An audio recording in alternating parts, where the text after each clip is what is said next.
Wala nang intro-intro. Simulan na natin ang kwento na ito.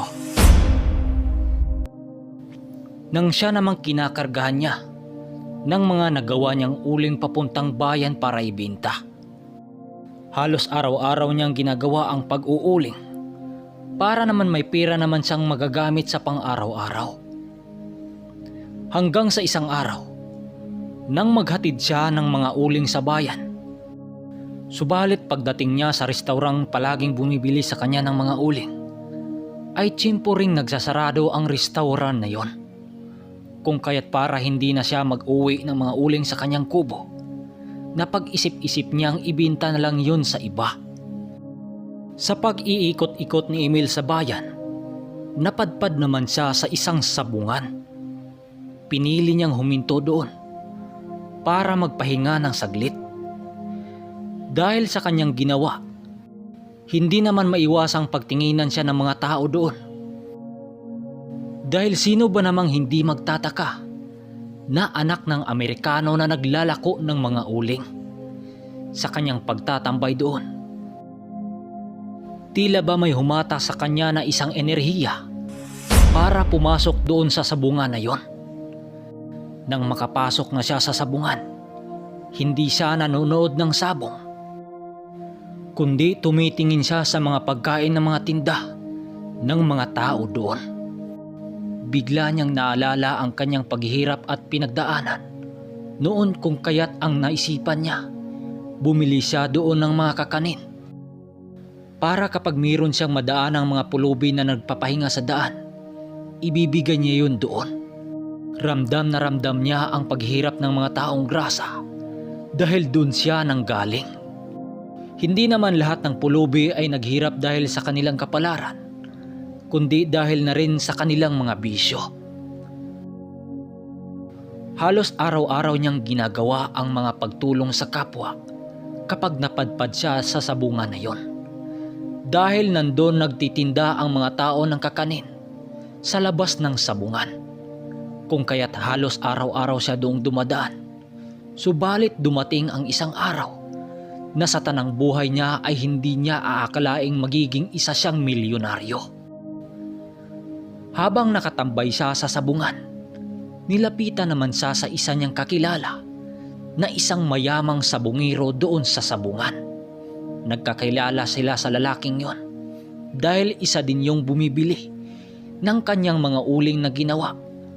Paglapit nito sa kanya, nagwiwika ito sa kanya ng, "Oh, Dong Emil, napadpad ka dito ah. Oh, kamusta ka na? Sa linggo pala aangkat ako sa'yo ng 5 sako ng uling ha. May magaganap kasi na pista doon sa aming lugar at imbitado kita." Wika nito sa kanya at nagpaalam na ang lalaking kakilala niya at pumasok na siya sa sabungan. Habang nakaupo siya sa isang malaking ugat ng kahoy, muling bumalik ang lalaking yon. Natawagin na lang natin sa pangalang Mang Brando. Paglapit nito sa kanya, nagwiwika ito sa kanya ng, Dong Emil, di ba't may mga alaga kang mga tandang sa inyo?" Wika nito. Nang marinig yun ni Emil, sinagot naman niya ito ng, "Oho, bakit nga pala Mang Brando?"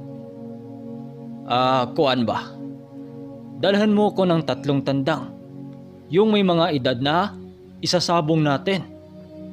At ito pa, bago ko ilalaban ang manok mo, babayaran mo na kita sa manok mo kung ilan ang madala mo. Babayaran kita ng 500 piso sa isang manok. Ano, papayag ka ba? At kapag nanalo ang manok mo, dudublihin ko ang bayad ko sa iyo. Wika nito.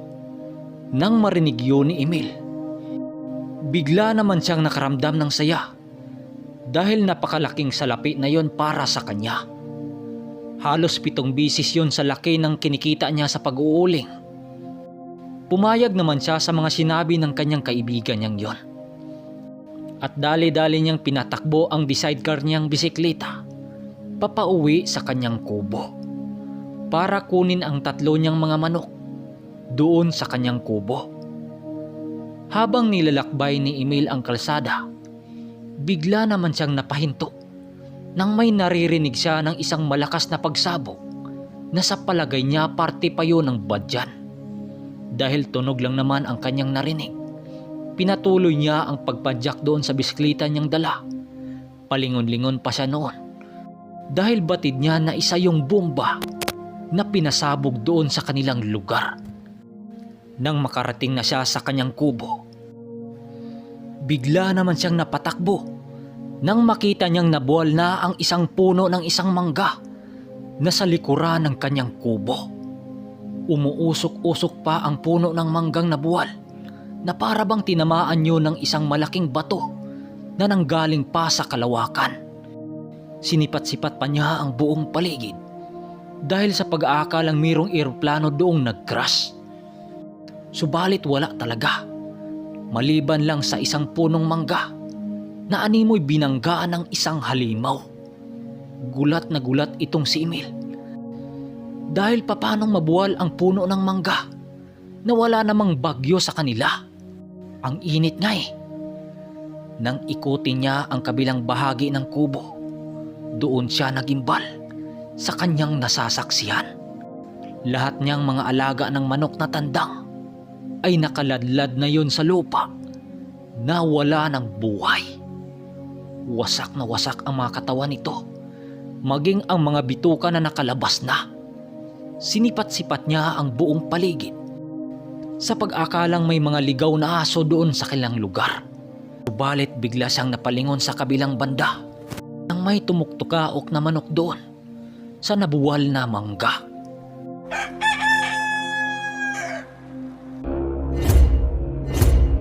Ikot niya doon, maniwala man kayo o sa hindi.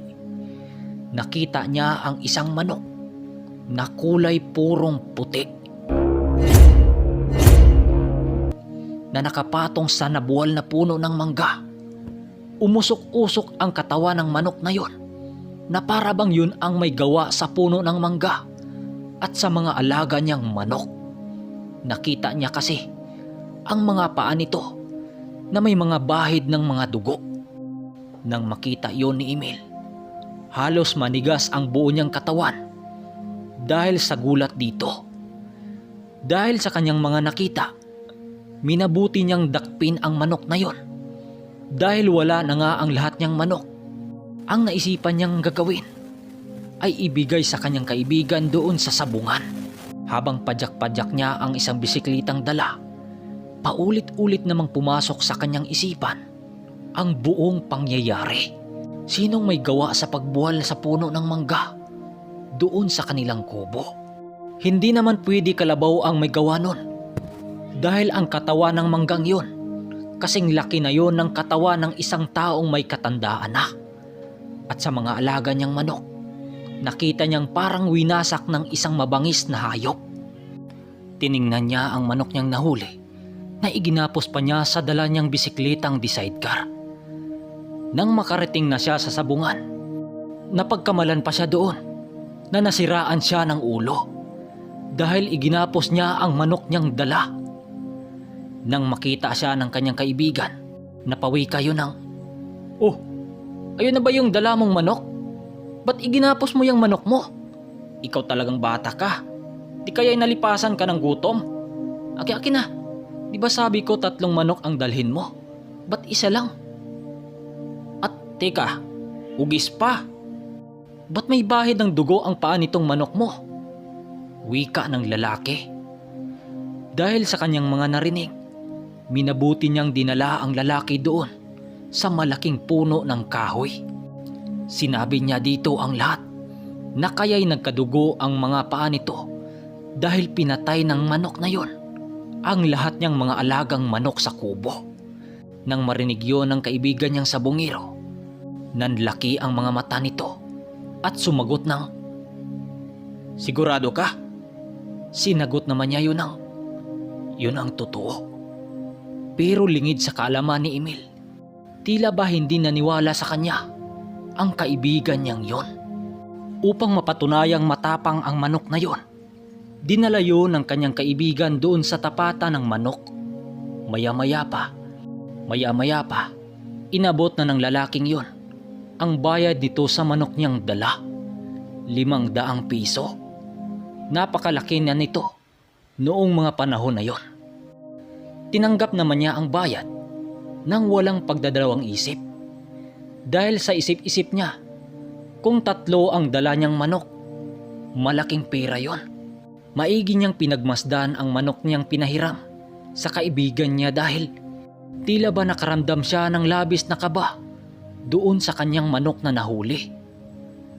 Habang nakamasid itong si Emil sa tauhan ng kanyang kaibigan na may hawak na manok, lumapit yun sa kanya habang nagwiwika ng, "Dong Emil, di kaya'y tatakbo lang tong manok mo? May tapay pa kasi." Sa hindi nakakaalam ng tapay, ito yung tumutubo sa uluhan ng manok. Pungos ata tawag sa Tagalog niyan. "Ang Brando, hindi naman yata tatakbo yan eh.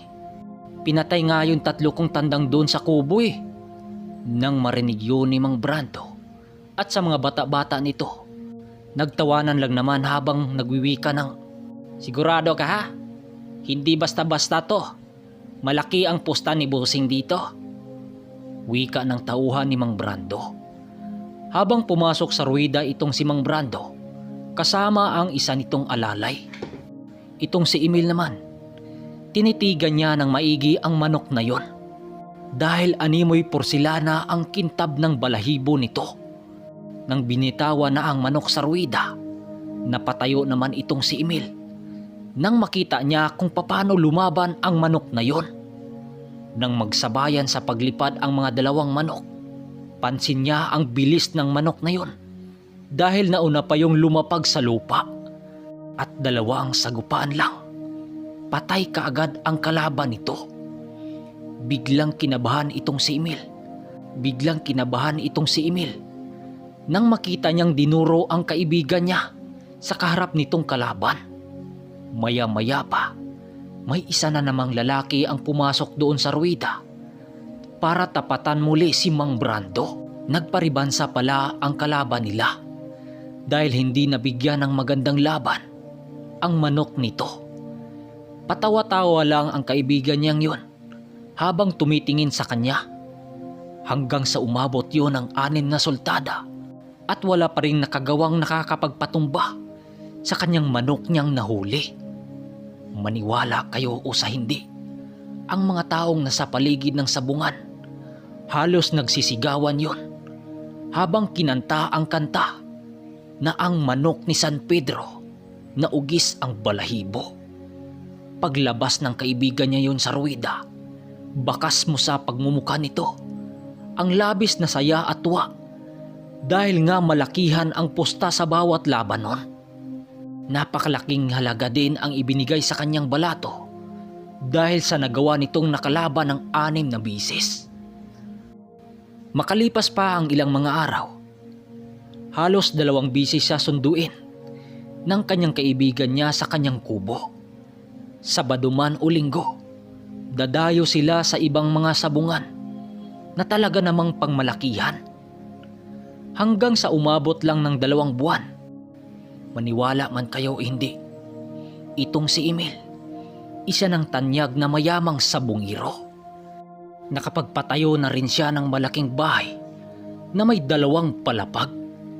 Gulat na gulat si Mang Banoy dahil sa biglaang pagyaman nitong si Emil.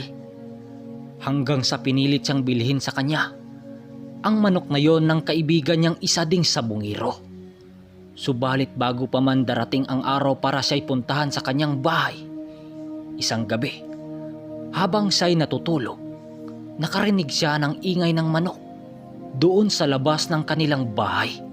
Nang sipatin niya ang labas ng kanyang bahay, bumungad sa kanyang mga mata ang isang matandang nakatayo sa ilalim ng lilim ng akasya. Maniwala man kayo o hindi, nakapatong ang manok niyang ugis sa balikat ng matandang yon. Dahil sa kanyang mga nasilayan, dali-dali siyang lumabas sa kanyang bahay at tiningnan ang kulungan ng manok. Subalit wala na yung manok niyang ugis doon sa kulungan niyang pinapagawa. Nang tingnan niya ang malaking puno ng akasya, wala na yung matanda doong nakatayo. Dahil sa mga nangyari, hindi natuloy ang pagbili sa kanya sa manok na yon doon sa kanyang kaibigan niyang si Brando. Inakala tuloy ng kaibigan niyang yon na itinakas niya ang manok na yon. Sinabi naman niya lahat ang nangyayari, pero sa kasamang palad, hindi yun naniwala sa kanya at pinagbantaan pa siya nito. Napatayin siya nito kapag hindi niya ipinakita ang manok na yon. Nang mabalitaan yun ni Mang Banoy, kaagad yung kumilos para siya'y ilayo sa lugar ng Cebu. Sa madaling panahon, dala-dala ni Emil ang lahat niyang kayamanan. Dahil kapag naabutan siya nito sa kanyang bahay, siguradong patayin siya nito. Dahil kilala pala ni Mang Banoy ang nagbanta sa kanyang buhay. Bininta nila lahat ng ari-arian ni Emil at lumipat ng ibang lugar. At alam niyo bang nakatuluyan ni Emil ang dalagang anak ni Mang Banoy? Sumunod kasi yon sa lugar ni Emil. Makalipas lang ang ilang taon. Hindi naman tutol si Mang Banoy doon dahil kagustuhan yon ng kanyang anak. Simula pa noong una kasi, may gusto na yon kay Emil. Makalipas pa ang ilang mga taon, may 6 na anak itong si Emil sa asawa niyang si Maris. Anak yun ni Mang Banoy. At malalaki na rin ang kanilang mga anak at nag-aaral na nga eh. Magpahangga ngayon, may katandaan na si Emil.